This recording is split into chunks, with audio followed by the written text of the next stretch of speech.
Bonjour et bienvenue dans cette nouvelle émission. Après avoir abordé la famille du patriarche Jacob, la naissance de ses fils au travers de Léa, Rachel et des deux servantes, nous allons étudier aujourd'hui la vie d'un des fils de Jacob, celle de Joseph, personnage essentiel de la destinée du futur Israël. Dans Genèse chapitre 30, versets 22-24, il nous est dit que le Seigneur se souvint de Rachel qui était stérile, il l'exauça, et voilà, il la rendit féconde. Elle devint enceinte et enfanta un fils, et elle dit « Dieu a enlevé mon opprobre ». Elle lui donna le nom de Joseph, en disant « Que l'Éternel m'ajoute un autre fils ». Joseph, personnage essentiel, comme je le disais, est un prototype du Messie. Nous allons aborder aujourd'hui Joseph, type de Jésus sauveur.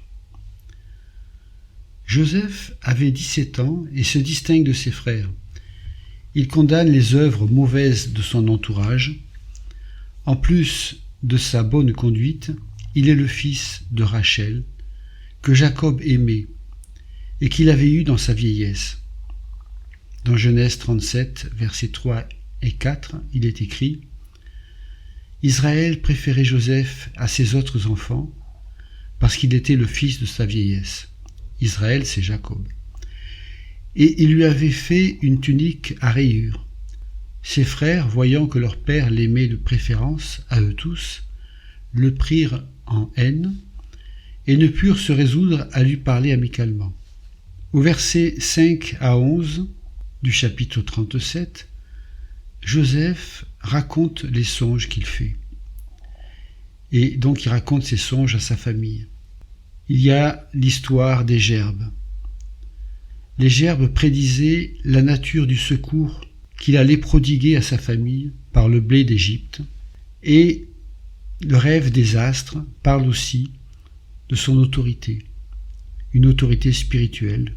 Cette autorité spirituelle dépasse la limite de ce monde, puisque sa mère, qui est décédée, faisait également partie de ceux qui allaient s'incliner devant lui.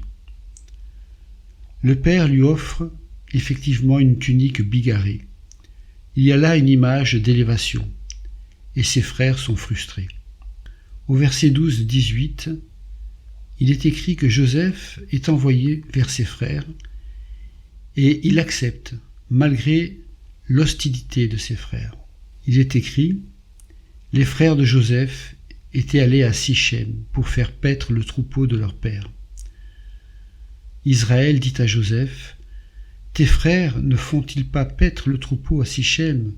Viens, je veux t'envoyer vers eux. » Et il répondit « Me voici. » Israël lui dit « Va, je te prie, et vois si tes frères sont en bonne santé et si le troupeau est en bon état. Et tu m'en rapporteras des nouvelles. » Il envoya ainsi de la vallée d'Hébron, et Joseph alla à Sichem. Un homme le rencontra, comme il errait dans les champs. Il le questionna en disant « Que cherches-tu » Joseph répondit « Je cherche mes frères.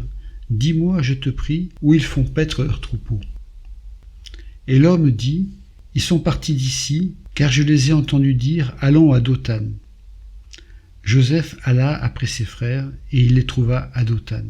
Ils le virent de loin, et avant qu'il fût près d'eux, ils complotèrent de le faire mourir. Voilà, le passage est très intéressant.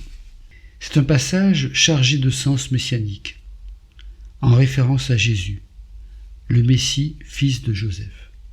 Effectivement, Jacob, appelé Israël, est l'image du Père qui envoie son fils, Joseph, image du Messie, vers ses frères, c'est-à-dire les enfants d'Israël. Ces derniers devraient être à Sichem. Sichem, c'est un lieu de force. Dieu se révéla aux chênes de Morée, à Abraham, à Sichem. Je rappelle que Sichem veut dire l'épaule, symbolise la force, le lieu de puissance de vie. Effectivement, l'épaule est liée avec la force. Quand on lit Sichem, si on regarde les racines hébraïques, on a un shin, un kaf et un mem. Le kaf symbolise la prise en main. Le pictogramme primitif, c'est la paume de la main, c'est-à-dire la réceptivité, la prise en main. La prise en main de quoi? La prise en main du Shem, Shin Mem, qui est le nom qu'on donne aussi à Dieu, Hachem, le nom, c'est l'Éternel, c'est Dieu. Donc, les frères de Joseph ne sont pas là où ils devraient être, dans l'espace, je dirais, dans l'espace divin, à Sichem, mais ils sont à Dothan. Dothan nous parle du légalisme. Dothan, c'est un Dalet, un Tav et un Nun. Et Dothan, donc, nous parle du légalisme, du pharisianisme, de la religiosité. Car dans Dothan, il y a la racine Dat, Dalet et Tav, qui veut dire religion. Au verset 18 à 28, Joseph va être vendu par ses frères. Il y a là aussi l'image messianique.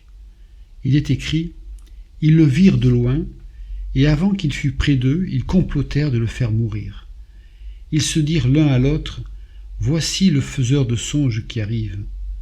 Venez maintenant, tuons-le, jetons-le dans une des citernes, nous dirons qu'une bête féroce l'a dévoré, et nous verrons ce que deviendront ses songes. » Lorsque Joseph fut arrivé auprès de ses frères, ils le dépouillèrent de sa tunique, de la tunique de plusieurs couleurs qu'il avait sur lui. Ils le prirent, le jetèrent dans la citerne. Cette citerne était vide, il n'y avait point d'eau. Ils s'assirent ensuite pour manger. Ayant levé les yeux, ils virent une caravane d'Ismaélites venant de Galaad. Leurs chameaux étaient chargés d'aromates, de baume et de myrrhe, qu'ils transportaient en Égypte. Alors Juda dit à ses frères, « Que gagnerons-nous à tuer notre frère et à cacher son sang ?»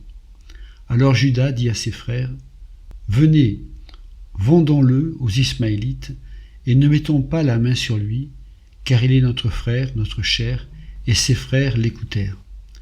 Au passage des marchands madianites, ils tirèrent et firent remonter Joseph hors de la citerne. Et ils le vendirent pour 20 cycles d'argent aux Ismaélites, qui l'emmenèrent en Égypte. Il y a donc, dans ce passage, effectivement, de multiples analogies avec Jésus.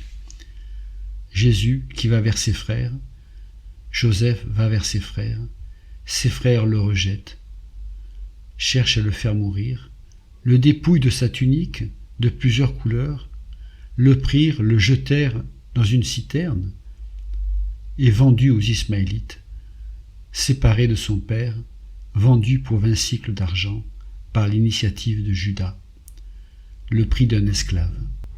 Judas Iscariote vendit le Seigneur Jésus pour 30 pièces d'argent.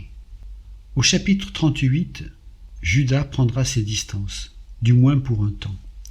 Était-ce pour fuir le chagrin insupportable de son père, ou par une sorte de remords, Judas s'éloigne d'Hébron, le lieu de communion, puisque Hébron symbolise la communion, le lieu de communion, pour rejoindre le pays des Philistins. Il imite quelque part Ésaü. Donc, dans tous ces passages, nous voyons la corrélation entre la vie de Joseph, le fils de Jacob, et le Messie Jésus. Et c'est pas pour rien que le Seigneur Jésus aura pour père adoptif l'époux de Marie, Joseph, qui témoigne bien du Messie fils de Joseph. Cette corrélation est vraiment très nette et nous le verrons aussi dans les chapitres suivants. Dans la première partie, donc, il est le fils aimé du père, Jacob. Jacob, c'est-à-dire Israël, qui l'envoie vers ses frères qui sont en train de paître le troupeau. Ce sont les tribus d'Israël, c'est le peuple d'Israël. Et ce Joseph qui est envoyé vers ses frères va être rejeté par ses frères et vendu pour être envoyé en Égypte où il vivra quelque part une mort, puis ensuite une résurrection. Effectivement, Joseph est vendu comme esclave en Égypte par ses frères, par l'initiative de Judas. Il est vendu à Potiphar, un officier des gardes de Pharaon. Il reste malgré tout intègre malgré l'adversité. Et la main de Dieu le fait réussir tout ce qu'il entreprend. Si bien que son maître, Potiphar, l'établit sur toute sa maison. Ça, c'est merveilleux. L'Éternel bénit la maison de son maître, de Potiphar. L'ennemi n'a pas réussi à vaincre Joseph par la déportation sauvage, par l'abandon, par le rejet. Il va le tester maintenant par la séduction, par le harcèlement de la femme de Potiphar.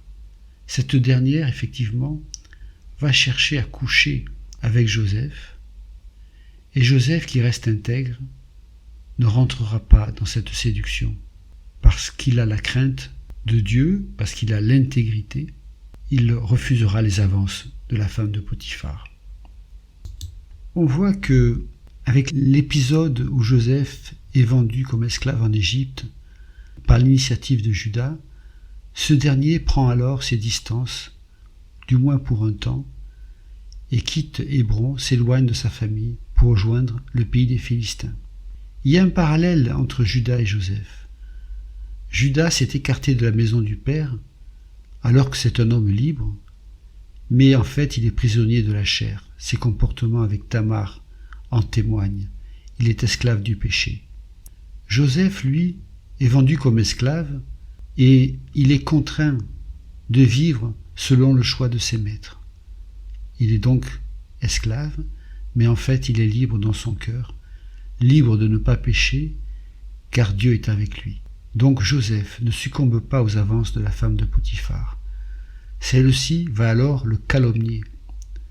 Et Potiphar, pour sauver la face, devra le punir, même s'il ne doute pas des intentions de son épouse, dont il connaît le cœur.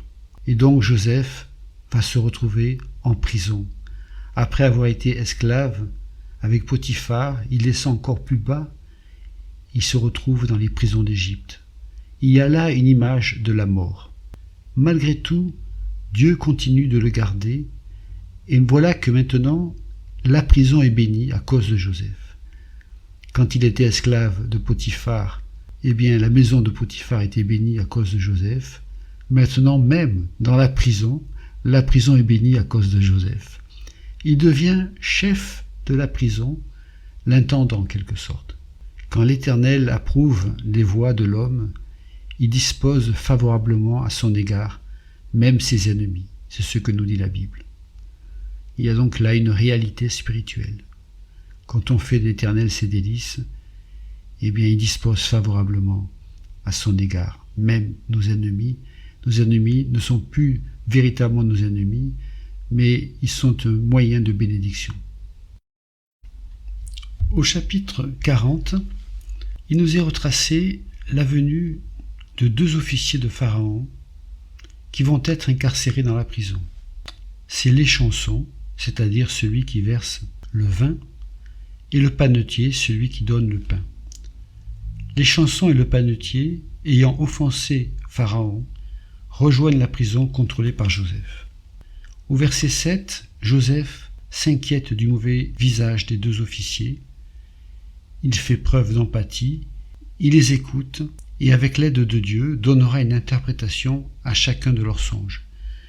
Effectivement, les 2 ont fait un songe et Joseph va leur donner l'interprétation. Il est écrit: « Le chef des échansons raconta son songe à Joseph.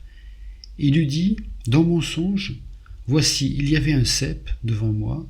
Ce cep avait 3 sarments. Quand il eut poussé, sa fleur se développa et ses grappes donnèrent des raisins mûrs. La coupe de Pharaon était dans ma main. Je pris les raisins, je les pressai dans la coupe de Pharaon et je mis la coupe dans la main de Pharaon. » Joseph lui dit: « Voici l'explication. Les 3 sarments sont 3 jours. Encore 3 jours et Pharaon relèvera ta tête. Il te rétablira dans ta charge. Tu mettras la coupe dans la main de Pharaon, comme tu en avais l'habitude lorsque tu étais son échanson. Mais souviens-toi de moi quand tu seras heureux. » Le chef des panetiers, voyant que Joseph avait donné une explication favorable, lui donna son songe. Il dit: « Voici, il y avait aussi dans mon songe 3 corbeilles de pain. blanc sur ma tête.